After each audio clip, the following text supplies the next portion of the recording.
KNA yaure ZRA yaure KNA yaure duga UKLA yaure sida KNA ga ZRA ga di shoe da lariba sarkar ga yanari ba lariba militants group ni aduna NIA na thorapa report gi matang da SOO the security advisor akai khanbi ge na haiba matam da mahakna shoe da lariba militants group si ai yaning ba nate lariba se akoina thigachaba matam da khamen lokta kapna ba matam da shoe gi do moi militants group to laibra ni yeng matam da shoe ta gi hum leirame hai loi mangam me hai adu targa di akoina hange tudi shoe se yamna violate tawre hairaga sida su NIA na su report pide nanga sana su haire si KNA ga ZRA ga su laireni NIA report pide haire adu targa di somna su khamen lok ta tawba incident tu da su gi kem ta sumna ta gi mi ahum dang laire haibase somna su phongdo pide adu targa di huji su se abrogate tawba yadribra su se lokthok pa yadribra na aina hangjaw matam da akoigi Manipur ki huziki present crisis lairiba sida achauba part amu wariba section nama wariba haitar aibadi security advisor ki thodang loriba Mr. Kuldip Singh ga ai ngasi magi firsta masama ku nazare unaba sida ina akoina mainly ina akoina thamningba as a people voice oina thamba chacha bane the point sida akoina yauri sim pegi huzik ichan nupi amasung nongpa akoigi lintoi ngambi amasung hemanjit ki body huzipo phangdriba sigi matang da ina hangjai mahakna akoigi tawriba su CVI haijabai wani force na tawraga phagat pasida nupi ama lady ama yam phajana chena basida aina haijabadi akoigi body se huzipo phangdriba maram se karigi no hangba matamda mahakna haire isi akoigi 6 da mange 8 sida terrorist makoina na hatu matungda hauzik ma huziki potsi koi tigali ngarang nahan su nutigi koi laimata ta jaga singda makoi search operation chathari yam thuna phangna ba hona jage haibagi budi hairi ado koina yam thuna makoi gi body si phangna ba hona view because you are also playing the major role in this yam koi yam kanna security advisor in lapibani na sona commando pabi bani na yam thuna koi gi family na praja na pamiba koi gi body si yam thuna phangna ba tawbiu aduga huzik search tawbiri haibase si tabada budi nungai jai adubu hena changjalaga thuna chungjalaga makoigi justice phangna ba na view haina akoina aizarami aduga main oina akoigi 15 August koina ai masana su namjaraga yamna akiba mangongda period ama chatlaga independence day duda makoina pari ba nongmai singdo adu kadai degino tigat pirabra na hangba matamda mana kumbira pa matungina makoi yam phajana lairi haibasidi khangi mana haise adubu akoina intelligence department ga tawraga tigatle adugi do toigan ngatani na mana haire do toigan ngata se huzik tawriba kapa iba mayam sidi toigan di oiram moidana na ain haizai kaigina haimdi toigan namna di marudo dumai kapthora pa yapote nungtigi periphery da kapthora ibase numitugi independence day da pari ba di toigan ne sini mana haire ise ko ma mahana pongdor pa matung ina ado mahak yam kana thabak tawri haibagi pot ama pongdo pidei adu dagidi main oina akoigi mayamna mistrust oiriba trust yaudriba akoi valley dana hek combing operation tawbugumba ada hill dana tawdabugumba valley dana kinom taro pakanda irang se akoigi yam kana yamna akoi forcefully strict action lobugumba hill dana logdabugumba tawri sigi matang hangba matamda hill da su yam kan tawri valley da dang nate koi nganangi press statement sokse bani koigi hill da ngoi phanam lokatle aduga adugi matang su haida adudi akoigi mistrust lairiba se karigino na ina monda hang adu taragadi Kuldip Singh nasu akoigi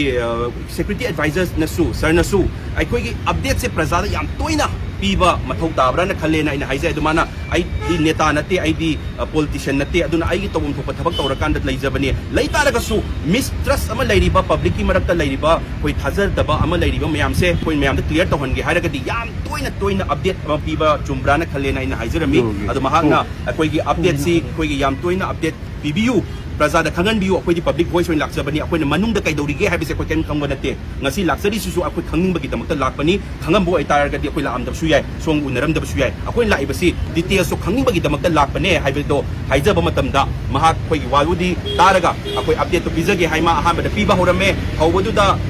akwai gi magi fizi ke kai mai thaba ko pakhan tawgi haibe dugi matang da su khongdore adumana akwai na request to bai matungi na ma thara toina update bibiyo haibagi akwai na request to zarami kai gino haibe matamda public ta chamam na ba khangja da ba mayam lairiba aidi kayam kai akwai si safe oiribra akwai si safe oidibra haibagi even mayam da chingnaba ma trauma na ba ma yauri bisi kokta haitare si mayam sigi matang da update si tauri haibase public da khangan ma thong tai koi noi gi manungi intelligence ki tawgada ba kai phagat ka da ba hills da chathaga da ba posting do dangina haidorak traga su adubu public ta sima tauri haibasi khangan ma thong tai aduna yam toin update pibiu haibagi aina request ma tawjarame ꯑꯗꯨꯒꯤ ꯃꯇꯨꯡꯗ ꯑꯩꯈꯣꯏꯒꯤ ꯑꯩꯅ ꯃꯦꯟ motive ꯑꯣꯏꯅ ꯊꯣꯛꯆꯔꯛꯏꯕꯁꯤ ꯆꯤꯟ ꯄꯣꯀꯤ narco ꯇꯦꯔरिꯁ ꯑꯃꯁꯨꯡ ꯄꯣꯀꯤ illegal ꯏꯃꯤꯒ꯭ꯔꯦꯟꯁꯀꯤ ꯃꯥꯌꯣꯛꯇ poppy ꯗꯦꯁꯇ꯭ꯔꯛꯁꯟꯒꯤ ꯃꯇꯥꯡꯗ poppy ꯂꯣꯛꯄ ꯍꯧꯗ꯭ꯔꯤꯉꯩꯗ honourable ꯁꯤएमꯅ ꯍꯥꯟꯅꯗꯒꯤꯁꯨ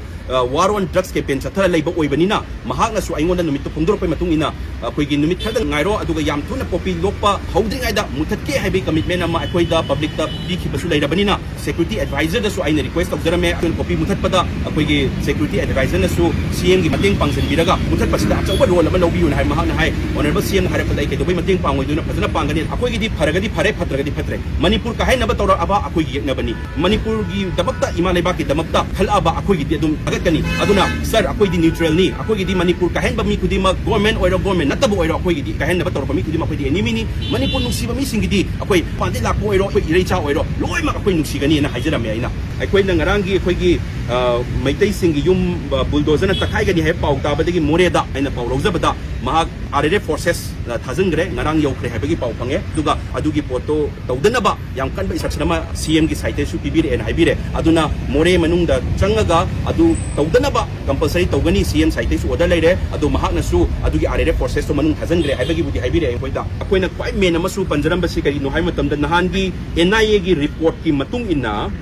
4 militants group ama yam kanna sigi Iran sida sagat bada leire haibagi report ama leire haibagi NIA na su phongdokre haiba leire report ki matung ina haitare aduda KNA yaure ZRA yaure KNF yaure duga UKLA yaure sida KNA ga ZRA ga di su da leriba sarkar ga yanariba leriba militants group ni aduna NIA na thorapa report sigi matang da SUR the security advisor akai khanbi ge na haiba matam da mahakna su da leriba militants group si ai yaning banate leriba se akoina thigachaba matam da khamen lokta kapnaba matam da su gi do moi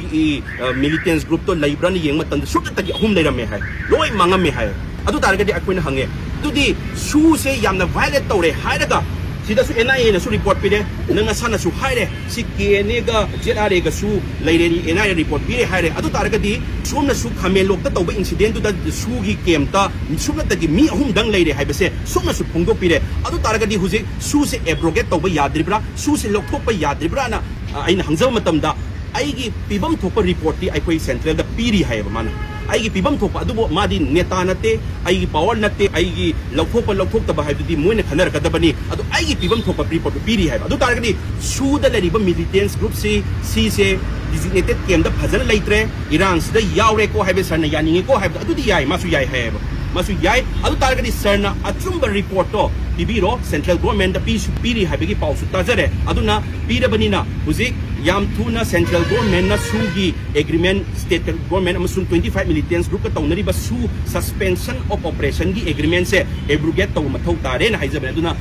moina hai angam pressure som su BBU akoi su angam report bizage aduga si yaure si madi akoi masu khange haiba se mana su phongdo pire hai tare adu akoi haijabadi mistress lariba kholiba mayam se sar toina update PBU praja akoi di khangba date aduna lariba mayam sina akoi gi asengba paw to update to public to PB ragadi asengba news so khangbi ragadi praja da lariba chamam na ba mayam se confusion mayam se kokani aduna toina mayam da khangan biu se akoi na su request tawjarame